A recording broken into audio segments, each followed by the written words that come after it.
ಈಗ ನಮ್ಮ ಒಂದು ಪದ್ಧತಿಯಲ್ಲಿ ಡಯಾಬಿಟಿಸ್ ಕ್ಯೂರ್ ನಾವು ಬಂದ್ಬಿಟ್ಟು ಕ್ಯೂರ್ನ ಬಿಟ್ಟು ಬೇರೆ ಯಾವುದು ಮಾತಾಡೋದಿಲ್ಲ. ಓಕೆ, ಕ್ಯೂರ್ ಮಾತ್ರನೇ ನಾವು ಮಾತಾಡೋದು. ಓಕೆ, ಡಯಾಬಿಟಿಸ್ ಕ್ಯೂರ್ ಆಗತ್ತೆ, ಥೈರಾಯ್ಡ್ ಕ್ಯೂರು ನೀವು ಯಾವ ಲ್ಯಾಬಲ್ಲಿ ನೀವು ಮಾಡ್ಕೊಂಡ್ ಬಂದಿದ್ದೀರೋ ಟೆಸ್ಟು, ಅದೇ ಲ್ಯಾಬಲ್ಲಿ ನೀವು ನಾವು ಹೇಳುವಾಗ ನೀವು ರಿಪೋರ್ಟ್ ತೆಗೆದ್ರೆ ನಿಮಗೆ ಗೊತ್ತಾಗತ್ತೆ ಎಲ್ಲ ವಿಷಯ.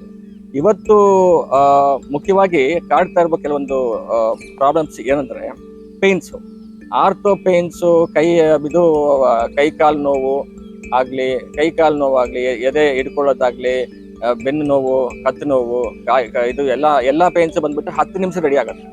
ಓಕೆ, 10 ನಿಮಿಷ ರೆಡಿ ಆಗುತ್ತೆ. ಇದಕ್ಕೆ ಯಾವುದೇ ರೀತಿಯಾದ ಮೆಡಿಸಿನ್ ಇರೋದಿಲ್ಲ, ಯಾವುದೇ ರೀತಿಯಾದ ಫಿಸಿಯೋಥೆರಪಿ ಇರೋದಿಲ್ಲ, ಯಾವುದೇ ರೀತಿಯಾದ ಒಂದು ಯೋಗ ಧ್ಯಾನನೂ ಇರೋದಿಲ್ಲ. ಇದರಲ್ಲಿ ಈಸಿಯಾಗಿ ರೆಡಿ ಆಗುವಂಥ ವಿಷಯ ಪೇನ್ಸ್ ಅನ್ನೋದು ಈಸಿಯಾಗಿ ರೆಡಿ. Migraine cure. ಓಕೆ, ಮಂಡಿ ಚಿಪ್ ನೋವಾಗಲಿ, ಕತ್ತು ನೋವಾಗಲಿ, ಶೋಲ್ಡರ್ ಪೇನ್ ಆಗಲಿ, ಕಾಲು ನೋವಾಗಲಿ ಎಲ್ಲ ಕ್ಯೂರ್. ಓಕೆ, ಸೊ 10 ನಿಮಿಷದಲ್ಲಿ ಇದು ರೆಡಿ ಆಗುವಂಥ ಪ್ರಕ್ರಿಯೆ ಮಾಡಿ. ಇನ್ನೊಂದು ಇವತ್ತು ಏನಪ್ಪ ಒಂದು ದೊಡ್ಡ ಸಮಸ್ಯೆ ಅಂದರೆ ಈ ಕಣ್ಣು ಪವರು ಹೆಚ್ಚು ಕಮ್ಮಿ ಆಗುವಂಥ ಒಂದು ವಿಷಯ. ಚಿಕ್ಕ ಮಕ್ಕಳು ಸ್ಕೂಲ್ಗೆ ಹೋಗುವಂಥ ಮಕ್ಕಳಾಗಲಿ ಚಿಕ್ಕ ವಯಸ್ಸಿನಲ್ಲಿ ಈ ಕನ್ನಡಿ ಹಾಕುವಂಥ ಒಂದು ತೊಂದರೆ ಸ್ಟಾರ್ಟ್ ಆಗಿದೆ. ಇದು ಬಂದ್ಬಿಟ್ಟು ಒಂದು 2 ವಿಸಿಟಲ್ಲಿ ಓಕೆ ಈಸಿಯಾಗಿ ರೆಡಿ ಆಗುವಂಥ ಒಂದು ವಿಷಯ.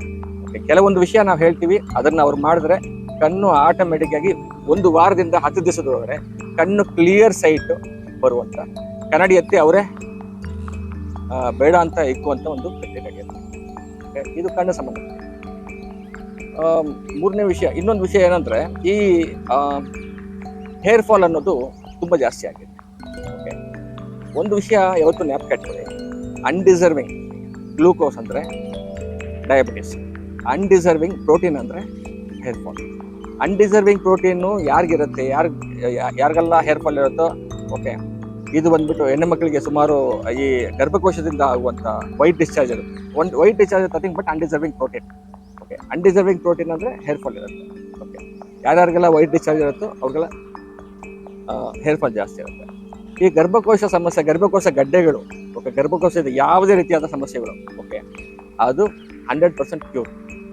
ಓಕೆ, ಇದು ಒಂದು 3 ವಿಸಿಟಲ್ಲಿ ರೆಡಿ ಆಗುವಂಥ ಒಂದು ವಿಷಯ ಅಷ್ಟೇ. ಇವತ್ತು ಕೆಲವೊಂದು ಪ್ರಾಬ್ಲಮ್ಗಳು ತುಂಬ ಕಾಡುವಂಥ ವಿಷಯ ಏನಂದರೆ ಈ ರಕ್ತ ಹೆಪ್ಪುಗಟ್ಟುವಂಥ ವಿಷಯ, ರಕ್ತ ಥಿಕ್ನೆಸ್ ಆಗುವಂಥ ವಿಷಯ. ಈ ರಕ್ತ ಥಿಕ್ನೆಸ್ ಆಗುವಂಥ ವಿಷಯಕ್ಕೆ ಅದಕ್ಕೆ ಮೂಲ ಕಾರಣ ಏನು? ನಾವು ಯಾವುದೊಂದು ವಿಷಯ ನಾವು ಮಾಡಕ್ಕೆ ಹೋದ್ರೂ ಅದಕ್ಕೆ ಮೂಲ ಕಾರಣ ಏನು? ಆ ಮೂಲ ಕಾರಣಕ್ಕೋಸ್ಕರ ನಾವು ಆ ಮೂಲ ಕಾರಣ ಬಾಡಿಯಿಂದ ತೆಗಿಲಿಕ್ಕೋಸ್ಕರ ನಾವು ನಮ್ಮ ಕೆಲಸವನ್ನು ಮಾಡ್ತೀವಿ. ಈ ಮೂಲ ಕಾರಣ ಏನು ಅಂದರೆ, ಈ ಹೊಗೆ ಬರ್ತಾ ಇದೆ ಅಂದರೆ ಕಿಟಕಿ ಮುಚ್ಚುವಂಥ ಕೆಲಸ ಮಾಡಬಾರ್ದು. ಓಕೆ, ಕಿಟಕಿ ಮುಚ್ಚುವಂಥ ಕೆಲಸ ಬಂದು ತಾತ್ಕಾಲಿಕವಾದದ್ದು, ಬೆಂಕಿ ಆರಿಸುವಂಥ ಕೆಲಸ ಮಾಡಬೇಕು.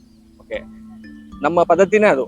ಓಕೆ, ರೂಟ್ ಕಾಸ್, ಮೂಲವಾಗಿ ಯಾವುದರಿಂದ ತೊಂದರೆ ಆಗ್ತಾ ಇದೆ ಅಂತ ಆ ತೊಂದರೆನ ರೆಡಿ ಮಾಡುವಂಥ ಪ್ರಕ್ರಿಯೆ ಇದಕ್ಕೆ ಮೂಲವಾಗಿ ನಾವು ಮಾಡುವಂಥ ಕೆಲಸ ಮಾಡ್ತೀವಿ.